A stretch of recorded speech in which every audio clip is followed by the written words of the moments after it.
Good morning, students. Today we will read the chapter number 7, Glimpses of India. Glimpses of India means Bharat की झलक. Dear students, as we know कि हमारा जो भारत देश है, हमने कई बार पढ़ा भी है और आप लोग जानते भी हैं कि विविधता में एकता, यानी कि अलग अलग धर्म, अलग अलग रिलीजन, अलग अलग डिफरेंट टाइप ऑफ कल्चर्स के होते हुए भी हम लोगों में एक यूनिटी है. तो यहाँ इस चैप्टर में भारत के 3 अलग अलग क्षेत्रों की हमें एक झलक दिखाई गई है. So the chapter glimpses of India consist of 3 parts. This chapter is divided into 3 different parts. First one is a baker from Goa. Goa में जो बेकिंग का काम करने वाले बेकर हैं उनके बारे में by Lucio Rodriguez. Second part is about Kurg by Lokesh Abrol. And third one, tea from Assam by Arup Kumar Datta. So dear students, before starting this chapter, just I want to tell you about the pen sketch, or just we can say chapter sketch of this chapter. The first part is a pen portrait of a traditional Goa village baker or pedder. जो first part है वो उसमें एक जो traditional Goa village baker है उनके बारे में बताया गया है. इन गोवा विलेज बेकर को पैडर भी बोलते हैं. ये जो बेकिंग करने वाले लोग हैं इनको पैडर भी बोला जाता है. Who still has an important place in Goan culture, जो अभी भी गोवा की संस्कृति में एक विशेष महत्व रखते हैं. Although the Portuguese have left, यद्यपि जो पुर्तगीज हैं वो जा चुके हैं. देखिए इंडिया में गोवा को फ्रीडम मिलने से पहले या गोवा में इससे पहले पुर्तगीज लोग गवर्न करते थे. तो पुर्तगीज लोगों की ही देन है ये बेकिंग करना ब्रेड का. तो पुर्तगीज लोग तो जा चुके हैं, लेकिन अभी भी जो बेकर हैं ट्रेडिशनल बेकर वो बचे हुए हैं. Let India long the back. The second part is a pen portrait of Coorg which is a coffee country. Coorg एक कॉफी कंट्री है, famous for its rain forest, spices, जो कि रेन फॉरेस्ट और स्पाइसेस मसालों के लिए भी फेमस है. ये कुर्ग जो है कुर्गी लोगों के द्वारा कुर्गी लोगों के नाम पर इनका नाम कुर्ग पड़ा है. The third part is about the tea plantation in Assam. और तीसरा जो पार्ट है वो टी प्लांटेशन के बारे में है आसाम में. तो ये ब्रीफ मैंने आपको थोड़ा सा इसके बारे में बताया. Let's read one by one about these parts. Okay.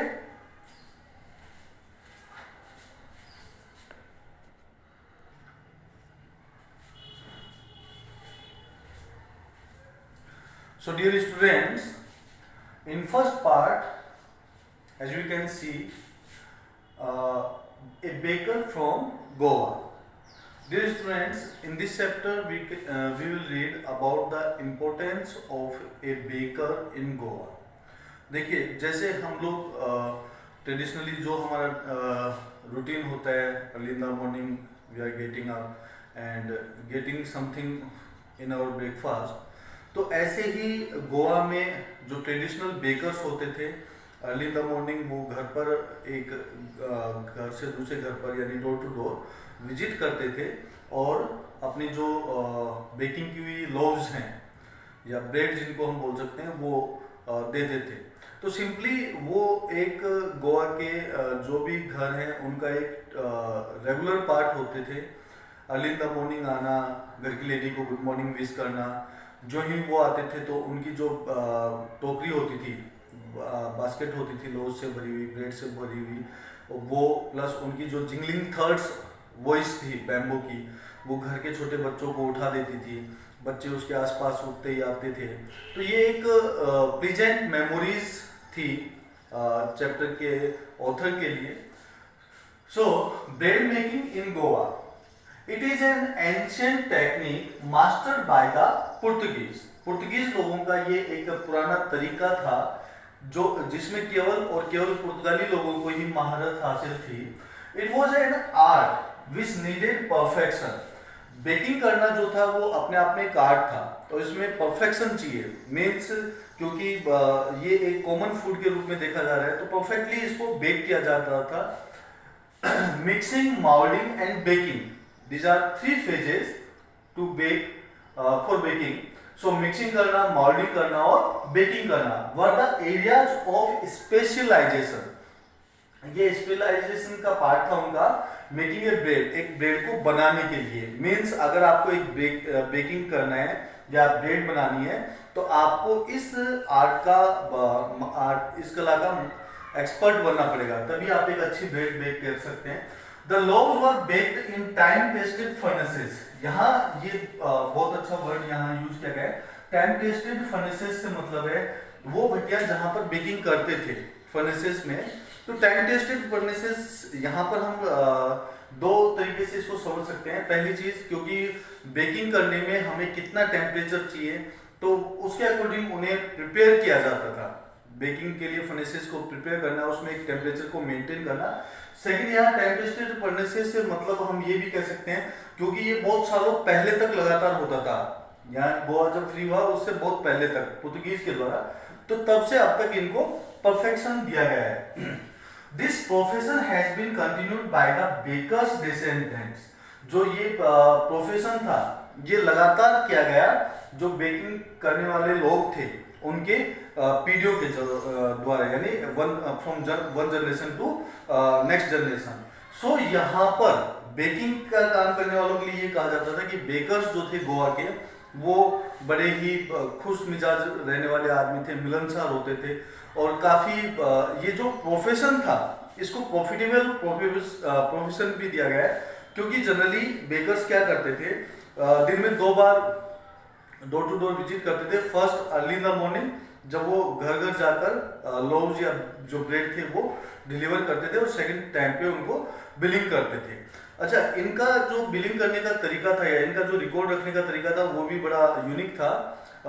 वो अपने जो बिलिंग थी उनको अपनी घर की दीवारों पर पेंसिल से या किसी तरीके से मार्क करते थे और महीने के लास्ट में वो बिल कलेक्ट करते थे, यानी पेमेंट लेते थे। तो वहाँ के जो बेकर्स थे उनका जो लुकिंग अपीयरेंस था वो एक जैकफ्रूट पर्सन की तरह होता था, यानी गोल मटोल टाइप का बंदा।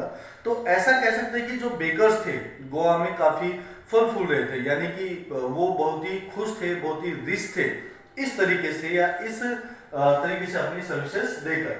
Second, the author's childhood days record. In this chapter जो ऑथर है वो अपने बचपन के दिनों को याद करता है। बचपन के दिनों को याद करने से मतलब है कि अर्ली इन द मॉर्निंग जो ही वो आवाज सुनता था, the jingling third of the bamboo, ये एक वॉइस होती थी। ये क्या होता था, बांस की बनी हुई एक स्टिक होती थी जिसके नीचे कुछ बजने वाले जो घुंघरू टाइप थे वो बंधे होते थे। और जब भी बेकर एक घर से दूसरे घर पे जाता था तो जो ही गेट पर आता तो वो उसकी आवाज को उसको जमीन से टकराता तो उससे एक म्यूजिकल आवाज आती जिसको बोलते हैं the jingling third of the bamboo. तो वो उसके आने का एक सिंबल था कि बेकर जो है वो घर पर आ चुका है। अब यहाँ पर जो ही बेकर घर पर आता तो घर की लेडी को गुड मॉर्निंग विश करता। उसकी आवाज सुनकर बच्चे जो थे, घरों के जो बच्चे होते थे वो दौड़कर उसके पास आते थे, क्योंकि उन्हें जो ब्रेड है बेकिंग की हुई ब्रेड वो चाहिए। यहाँ पर उनकी बोल भी हम बोल सकते हैं। और ये चाय के साथ सुबह सुबह वो बच्चे खाया करते थे। तो नरेटर यहाँ पर अपने बचपन के दिनों को याद करते हुए बता रहा है कि jingling third of the bamboo की आवाज सुनकर मैं दौड़कर आता और जो ही बेकर जो अपनी टोकरी पर, अपनी बैम्बो टोकरी जो थी, बास्केट जो थी, जब उसको रखता तो हम झुककर उसमें देखने की कोशिश करते और घर की लेडी उन्हें साइड में पुश कर देती, यानी कि उनको बोल देती साइड में रहो क्योंकि गिरा सकते हो। तो इस तरीके से अब उन्हें अर्ली इन द मॉर्निंग, यहाँ पर ऑथर ने अपने बचपन के दिनों को याद करते हुए बताया कि वो टाइम बड़ा ही अच्छा टाइम पीरियड था उन बच्चों के लिए, क्योंकि वो कभी भी वरीड नहीं थे। कि कौन गर्म पानी करके मुंह धोएगा या दांतों को साफ करेगा, क्योंकि टाइगर कभी मुंह नहीं धोता है, क्योंकि एक शेर कभी भी अपने दांत साफ नहीं करता है। तो ये जनरली एक लॉजिक दिया जाता था उन बच्चों के द्वारा डिलीवरिंग द लॉज। तो जो बेकर्स होते थे वो घर डोर टू डोर जाकर जो लॉज थे उनकी डिलीवरी करते थे, घर की मेन लेडी को ग्रीट करते थे गुड मॉर्निंग करके, और फिर उन्हें जो भी उनकी रिक्वायरमेंट्स थी उसके अकॉर्डिंग सप्लाईज की जाती थी। अब यहाँ पर जो बेकर्स हैं, बेकर की जो ड्रेस है उसके बारे में बताया गया है। देखिए जनरली बेकर्स की जो ट्रेडिशनल ड्रेस थी उसको बोलते थे कवाई, दैट कॉल्ड कवाई। कवाई बेकर्स की एक ट्रेडिशनल ड्रेस होती थी। कवाई क्या होता था, एक बड़ा कपड़ा होता था, a long frock reaching down to the knees, जो कि घुटनों तक लंबा फैला होता था। यानी कि ट्रेडिशनल रूप में जो बेकर्स थे वो कवाई जो कपड़ा था वो उनको पहनते थे या उनकी पोशाक थी। यानी कवाई पहनने वाला पर्टिकुलर पर्सन अगर है तो बेकर्स है या पेडर, जिसको वो जनरली गोवा की लैंग्वेज में बोलते थे। But in now A days, क्योंकि ट्रेडिशनली जो इनका जो ड्रेस कोड है वो चेंज हो चुका है, तो नाउ और ए शर्ट और ट्राउजर, अब एक शर्ट और छोटी नीच तक ट्राउजर्स को पहना जाता है। अब इस चैप्टर में बताया कि अगर इस टाइप की ड्रेस कोई पहने हुए है, कोई भी इंसान, अगर उसका फिजिकल आउटलुकिंग ऐसा अपीयरेंस दिखाई दे रहा है या वो ऐसा दिखाई दे रहा है, तो जनरली लोग बोलते हैं उसे कि he is looking just like a पेडर और baker, right.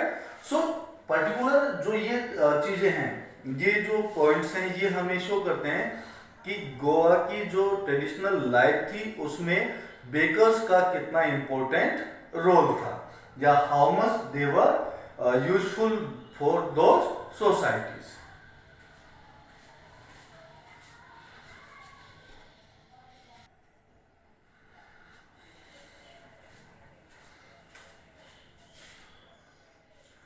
Next, importance of bread in traditional ceremonies.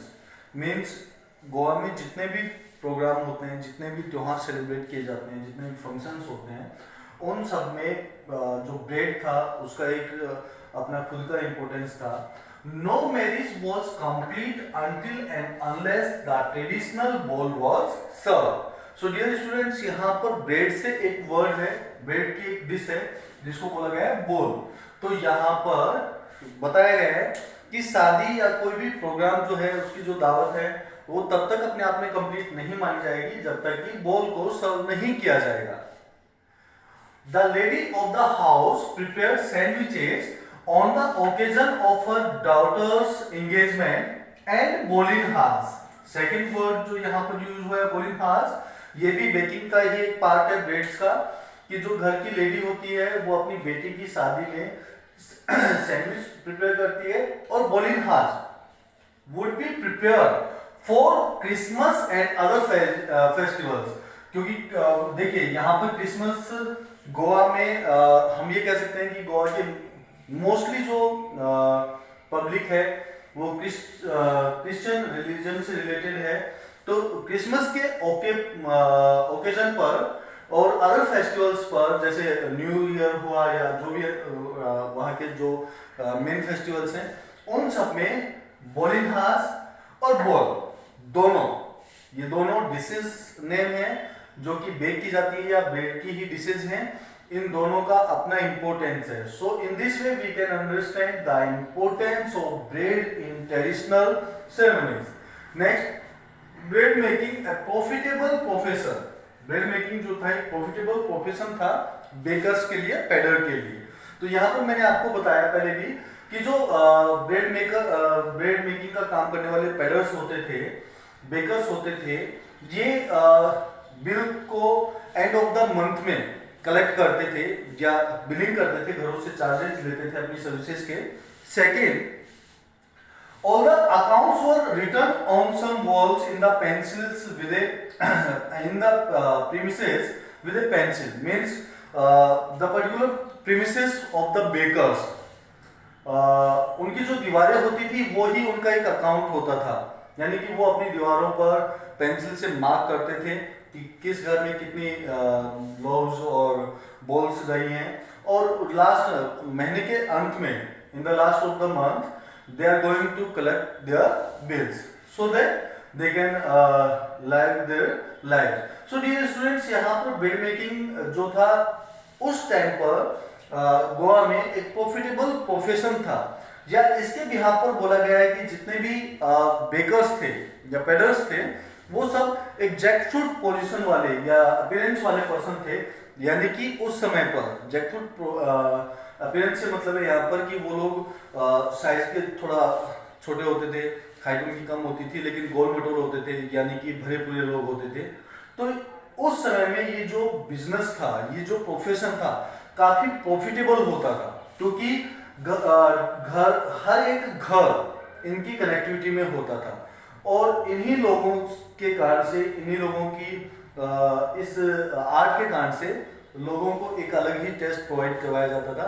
दूसरा, इस चैप्टर में ये भी बताया गया है कि ट्रेडिशनली जो बेकर्स थे या पेडर्स थे वो आज गोवा में नहीं हैं, लेकिन उनको रिप्रेजेंट करने वाले कुछ सिंबल्स अभी भी हैं, जैसे कि टाइम टेस्टेड फर्नेसेस, जो भट्टियां हैं, क्योंकि अब मॉडर्न टाइम आ चुका है तो ऑलमोस्ट जो न्यू मशीनरीज हैं उन्होंने इन्हें रिप्लेस कर दिया है, लेकिन अभी भी जो ट्रेडिशनल जो बेकर्स की जो निशानियां हैं वो अभी भी गोवा के गाँव में देखी जा सकती है, कि उनकी जो फर्नेसेस थी टूटी फूटी वो, और वहाँ के लोगों की ड्रेस कोड में जो कबाई जो ड्रेस कोड यूज किया जाता था वो। तो ये सब चीजें बताइए आपके glimpses of India part first, A baker from Goa. Clear?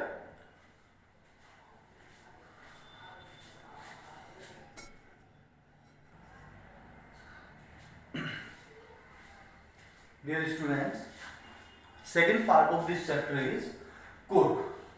So Kurg, first point, Kurg a heavenly place, एक स्वर्ग जैसा स्थान है।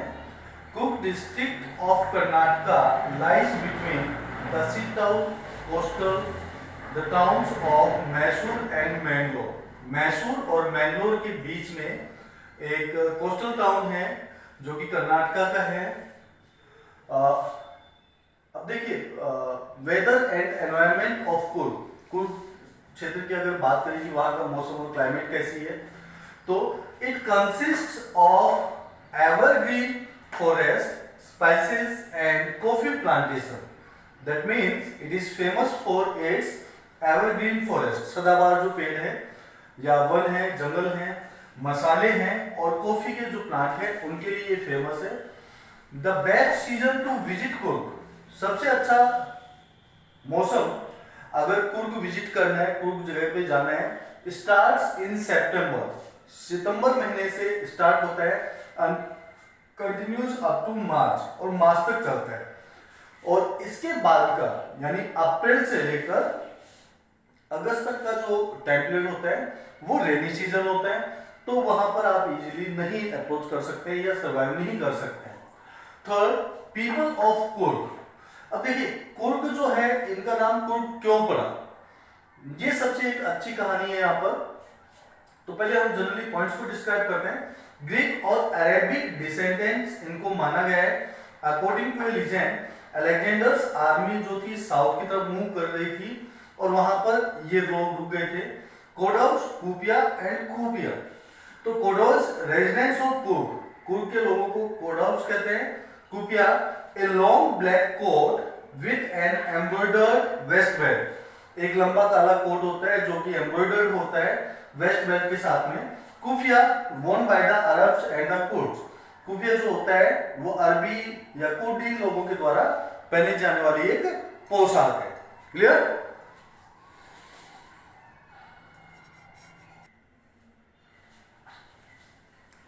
सो डियर स्टूडेंट्स, हमारी बुक में पेज नंबर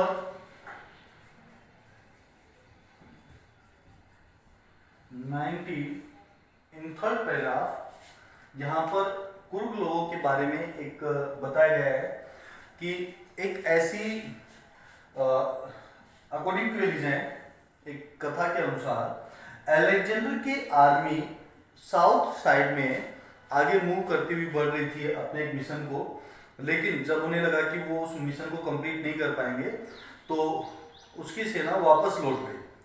बट उसकी सेना का कुछ भाग साउथ में कोस्टल एरिया के पास में ही रुक गया।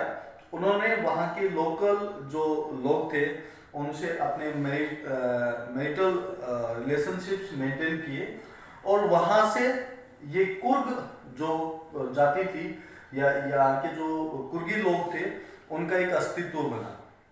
सो इस कहानी के अनुसार, according to this legend we can say the Coorgis are very brave person by their nature, क्योंकि ये एक लड़ाकू प्रजाति के लोग होते हैं जो कि अपनी बहादुरी के लिए, अपने युद्ध कौशल के लिए जाने जाते हैं। जो कुडाउस होते हैं, ये एक न्यू वर्ड है यहाँ पर, कुडाउस या कुर्गी लोग, ये रेजिडेंट्स ऑफ कुर्ग यानी कुर्ग लोगों, कुर्ग क्षेत्र में रहने वाले लोगों को कहा जाता है कोडाउस, राइट। और इनका निकनेम, हम इनको दूसरे नाम कुर्गी भी बोल सकते हैं। इनकी जो ट्रेडिशनल यूनिफॉर्म है, जो ट्रेडिशनल इनका ड्रेस कोड है वो होता है कुपिया। कुपिया एक लॉन्ग ब्लैक कोट होता है जिस पर वेस्ट बेल्ट बंधी होती है और वो एम्ब्रॉयडर्ड होती है। ऐसी ये पिक्चर पेज नंबर 90 पे आप देख सकते हैं, अपने चैप्टर में दिया गया है। कुफिया, अब देखिए ये जो कुफिया है, कुफिया पर्टिकुलर एक वर्ड को फ्रेज किया गया है यहाँ पर, dress code worn bye the Arabs and the Kurds. तो जनरली अरबी लोग मानते हैं कि अरब के लोगों का ये एक पैटर्न था या अरबी लोगों की एक ड्रेस कोड था कुफिया, और अब कुर्ड्स के लोग पहनते इसे, तो इसमें थोड़ा सा चेंज करके इसको बोल दिया गया कुपिया, राइट। तो कुपिया वर्ड की ओरिजिनल हम ये मान सकते हैं कुफिया से हुई है, ठीक है। बाय नेचर ये जो कुर्गी लोग होते हैं बड़े ही बहादुर होते हैं। मैंने बताया इंडिया की आर्मी के फर्स्ट जो जनरल थे, जनरल करियप्पा, वो भी एक कुर्गी थे। और कुर्ग रेजिमेंट इंडियन आर्मी की एक बेस्ट रेजिमेंट में से एक मानी जाती है अपनी वॉर प्लानिंग के लिए, अपनी वॉर स्ट्रेटजीज के लिए। सो यहाँ पर ये जो कुर्ग लोग हैं, ये आज इंडिया में, in freedom India as we can say, केवल इस प्रजाति के लोग ऐसे हैं जो कि बिना किसी लाइसेंस के अपने पास फायर आर्म्स को कैरी कर सकते हैं। तो ये सब चीजें बताती है कि by nature they are very great and warrior.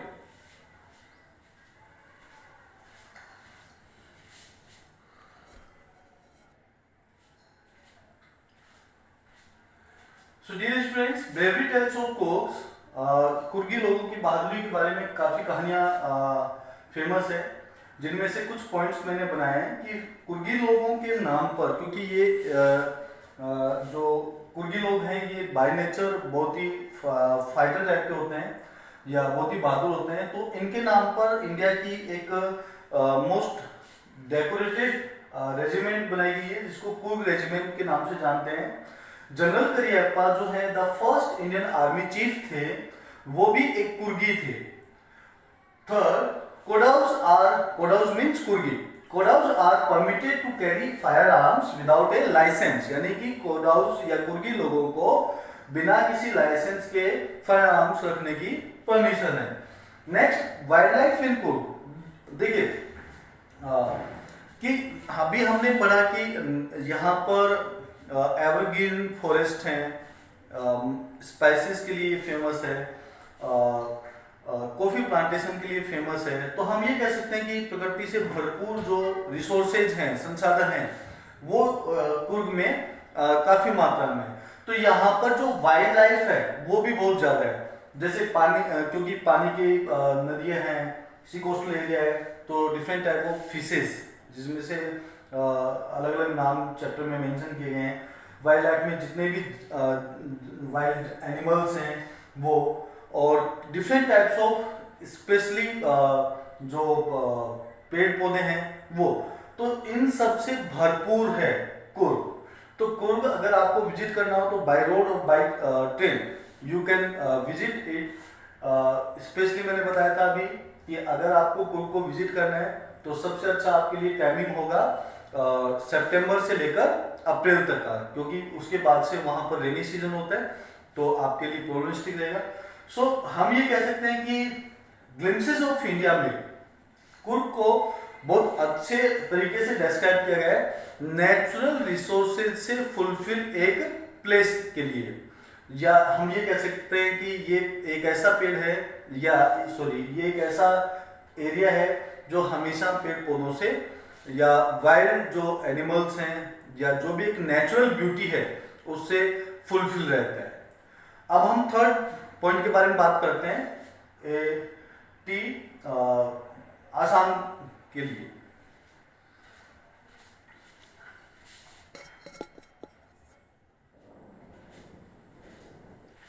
So dear students, third part में आज हम पढ़ रहे हैं टी फ्रॉम आसाम।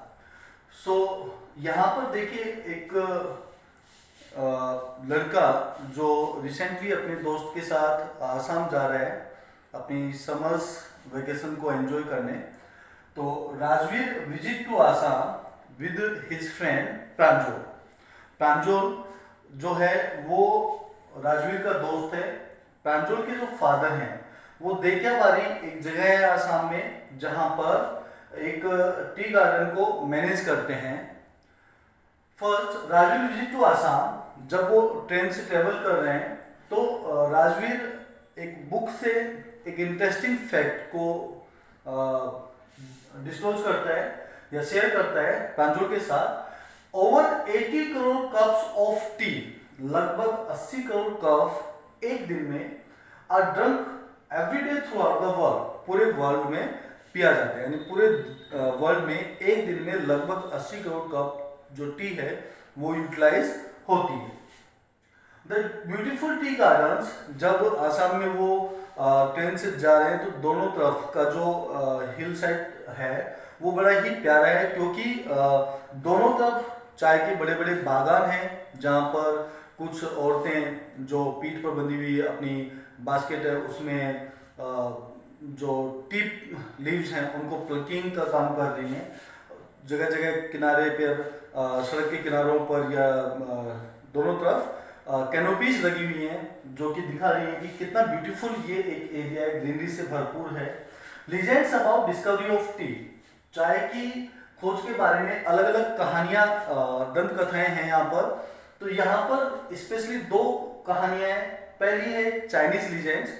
इस कहानी के अकॉर्डिंग कि एक राजा था, जब वो बॉइलिंग वाटर कंज्यूम करने वाला था तो उसके लिए पानी उबाला जा रहा था, तो उसमें कुछ टी लीव्स गिर जाती हैं और जब राजा ने वो पानी यूज में लिया तो उसे बहुत टेस्टी लगा और तब से लोग चाय पीने लगे, ऐसा चाइनीज लीजेंड्स के अकॉर्डिंग माना जाता है।